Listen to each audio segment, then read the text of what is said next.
Assalamualaikum warahmatullahi wabarakatuh. Kami dari kelompok 8 Program Studi Kesehatan Masyarakat kelas A akan mempresentasikan mengenai wawasan Nusantara atau geopolitik.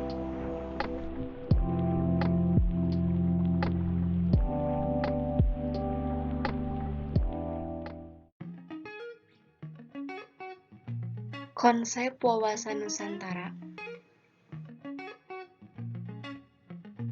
Konsep wawasan Nusantara. Pengertian wawasan Nusantara secara etimologis, wawasan Nusantara berasal dari dua suku kata, yaitu wawasan dan Nusantara. Kata wawasan merupakan kata serapan dari bahasa Jawa, yaitu wawas, yang memiliki pengertian pandangan, tinjauan, dan penglihatan indrawi. Istilah Nusantara berasal dari kata nusa, yang berarti pulau atau kesatuan kepulauan, dan antara, yang berarti diapit oleh dua hal. Istilah Nusantara digunakan untuk menggambarkan kesatuan wilayah perairan dan rangkaian pulau-pulau yang ada di Indonesia, di mana terletak di antara Samudra Pasifik dan Samudra Hindia, serta di antara benua Asia dan benua Australia. Wawasan Nusantara menurut Lemhanas, wawasan Nusantara diartikan sebagai sikap dan cara pandang bangsa Indonesia terhadap diri dan lingkungannya yang beragam dan bernilai strategis, dengan menitikberatkan persatuan dan kesatuan bangsa serta kesatuan wilayah dalam menyelenggarakan kehidupan bermasyarakat, berbangsa, dan bernegara demi mencapai tujuan nasional. 2.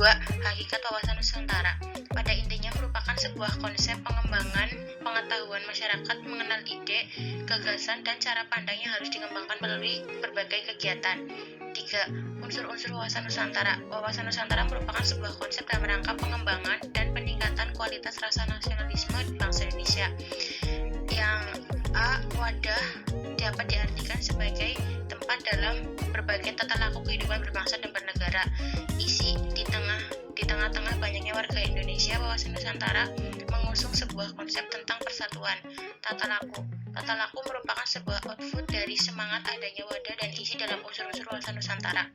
4. Asas wawasan Nusantara. Yang pertama, kepentingan atau tujuan yang sama.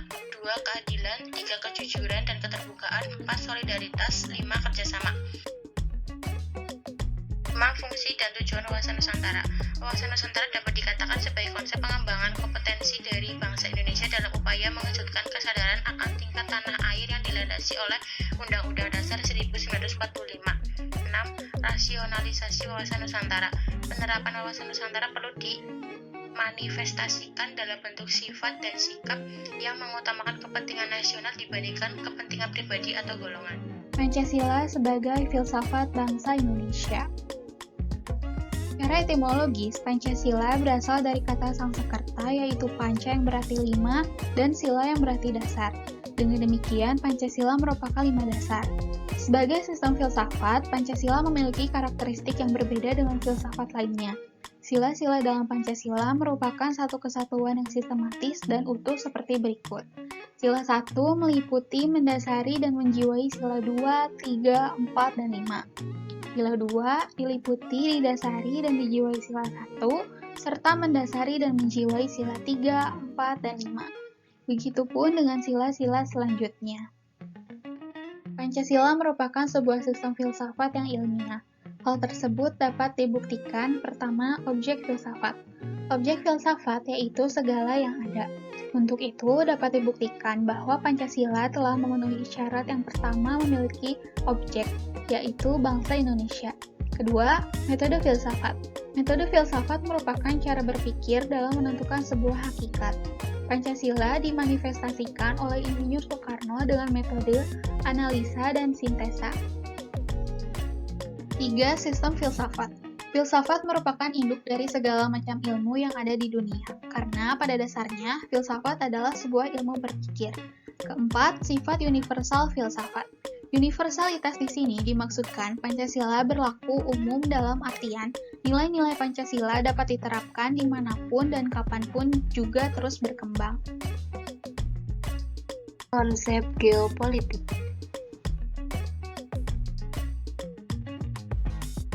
1. Pengertian geopolitik. Karl Haushofer. Geopolitik adalah sains nasional bagi negara atau sebuah doktrin pada determinisme spasial semua proses politik, berdasarkan dasar-dasar geografi yang luas, terutama dari geografi politik. Rudolf Jelen, geopolitik adalah seni dan praktik dalam menggunakan kekuasaan politik atas suatu wilayah tertentu. Saul Bernard Cohen, geopolitik adalah analisis interaksi antara di satu sisi pengaturan dan perspektif geografis dan sisi lain proses-proses politik. Eva Zenia, geopolitik adalah studi tentang hubungan timbal balik antara geografi, politik, kekuasaan, dan juga interaksi yang timbul dari kombinasi dari mereka dengan satu sama lain. Ad hoc Committee on Geography Association of American Geographers. Geopolitik adalah sebuah kajian tentang interaksi antara wilayah geografis dan proses-proses politik. Jackson, geopolitik merupakan studi tentang fenomena politik dalam konteks wilayah. Dalzeny, geopolitik adalah ilmu yang mempelajari keseiringan spasial dari politik atau suatu analisis geografi dan gejala politik. 2. Ruang lingkup geopolitik. Objek dan subjek dari geopolitik yaitu wilayah-wilayah politik atau political areas or political region. Ruang lingkup geopolitik terdiri dari dua, yaitu yang pertama, analisis pola interaksi antara kehidupan politik masyarakat dengan melihat kondisi alam yang ada di lingkungan sekitar. Yang kedua, negara merupakan subjek dari geopolitik karena negara merupakan sebuah wadah bagi suatu bangsa dan memiliki kondisi geografis yang berbeda-beda. 3. Perkembangan geopolitik. Ragam latar belakang yang dapat mempersatukan bangsa Indonesia diantaranya A. Rasa senasib sepenanggungan karena dahulu pernah dijajah dan mendapat perlakuan diskriminatif. B. Wilayah Indonesia pernah terpisah secara yuridis. Hal ini dikarenakan masih memakai Territorial Sea and Maritime Crime Ordinance pada tahun 1939 yang menyebabkan luas laut teritorial negara Indonesia hanya berjarak 3 mil. Isi dari Deklarasi Juanda. A. Perairan Indonesia, yaitu laut wilayah Indonesia beserta perairan dalam Indonesia. B. Laut wilayah Indonesia, yaitu jalur laut yang berjarak 12 mil laut.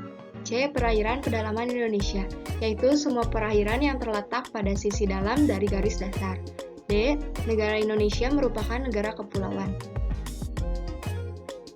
Terbitnya Deklarasi Juanda membawa pengaruh signifikan terhadap berbagai konsepsi negara.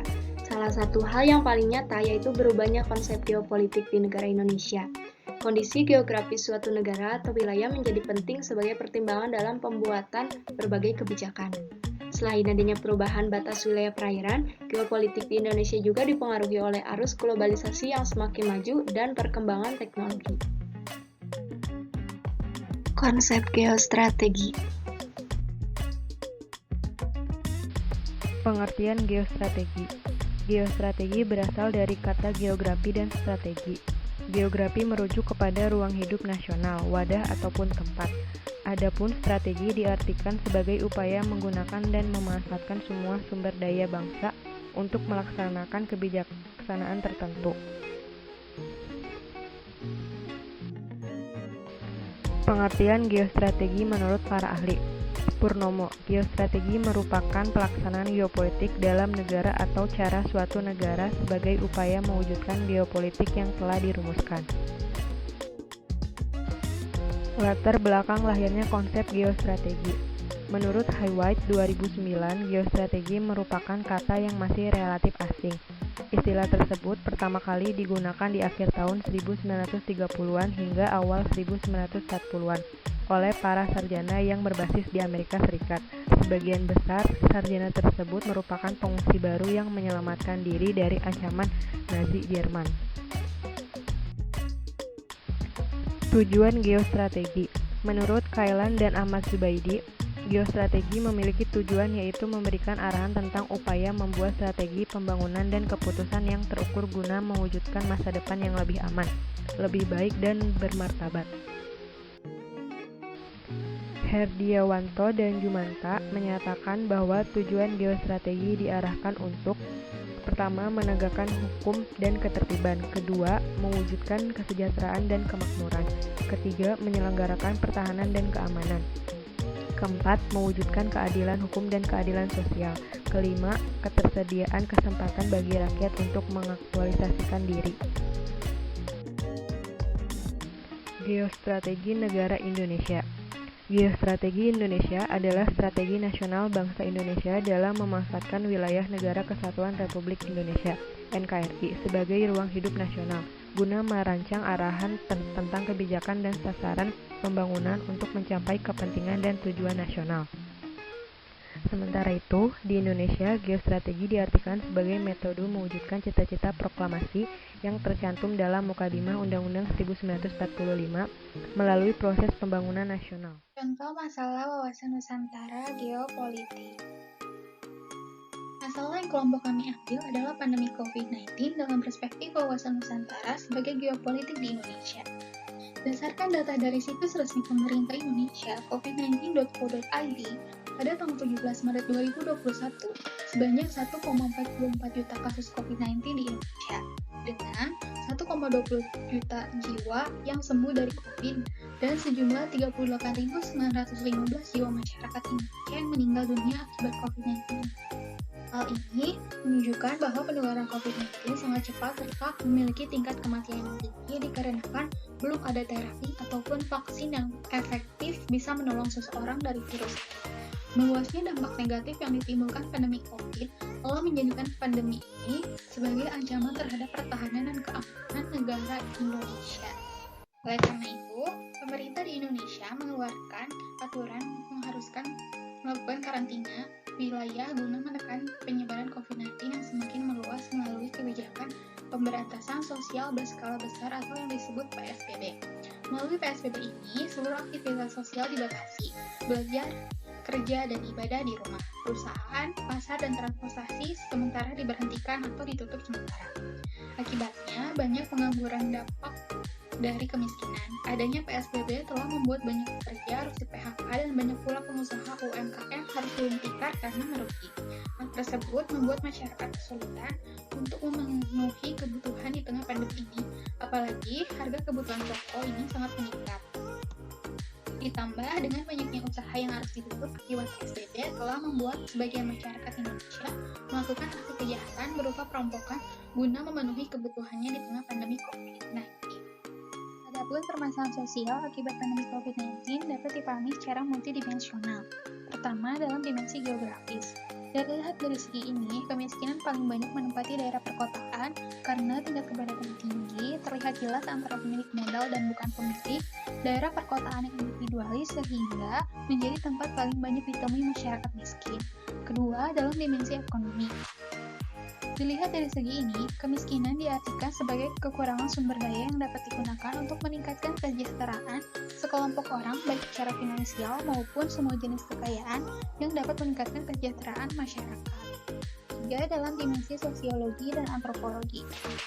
Dimensi sosial akibat pandemi COVID-19 diartikan sebagai kekurangan jaringan sosial dan struktur yang mendukung untuk mendapatkan kesempatan agar produktivitas seseorang meningkat.